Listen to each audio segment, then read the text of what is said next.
you have the option to add certain shortcuts to menu items, right? So one of the things I really like about sticky notes is that you have the option to go up here to the menu and then you can select for the view to float on top. And you do that by doing Option Command F. So I did float on top for this note. So you can see that wherever I put this note, it's on top of all the other windows, which is pretty nice. Like let's say I were to open up, um, say another app, right? Let's say I were to open up text edit, right? Then you would see that even this window is behind this sticky note. So this sticky note, it's basically wherever I put it, it's gonna be on top. So that's pretty nice. So I decided to add this feature to the uh, to the to the QuickTime player as well, because a lot of times I make a window and I start talking, right? And then I move another window and it goes in front and it blocks my face. Well, I use the same command for a QuickTime player for Option Command F to make it float on top. So if I do Option Command F, now this window should be floating on top. All right, and you know this when you take another window and you move it behind. You'll see that my face just stays there the whole time, so that's pretty good. And then my question would be, what happens if I move this? Okay, if you move this sticky note, then it's in front. But in general, every other kind of app that I open up, it's going to be located behind the QuickTime Player video. That way I can keep my face right here in the front. It's pretty good. The other shortcut I decided to add inside of the keyboard menu is on Microsoft Excel, the formula bar.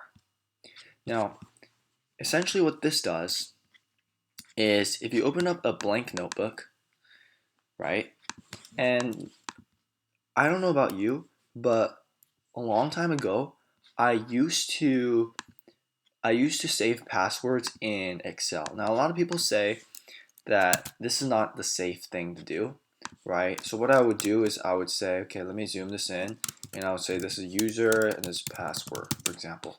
And then I'll have my user, and then I have my password, but instead of having a password, what I would do instead is I would say highlight it in black. All right, that way you cannot see my password. See that? So I can just pop over to this cell, do a copy, and then go over to some text editor or to my browser and I can paste my password. All right, and that was great and all. But the thing is, up here in the formula bar, the password's gonna show.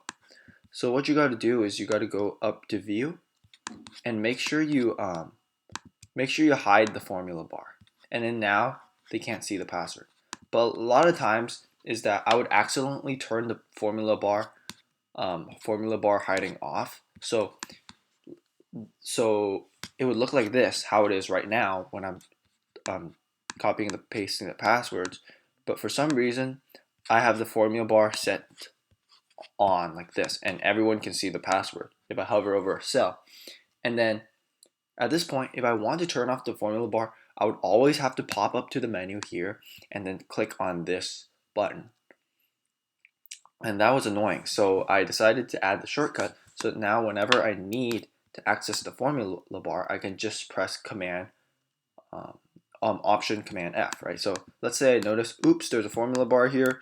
Then I do Option Command F and it's hidden.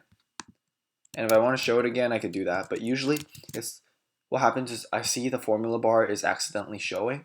And I say, oh, I want to hide that, and I hide it. Yeah, so that's what I consider useful. You can add more shortcuts, but basically, here what it allows you to do is you can go into any app and in any menu item, say like this menu item, right? You wanted to add a shortcut to it. Very simple. You just go here, click on the add button, click on your application, all right? And then under your application, you would choose the menu item title. In the Excel case, it would be formula bar, but you would put whatever your menu title is, and then you put your keyboard shortcut, and that's it. So hope this video helped, and I'll see you next time.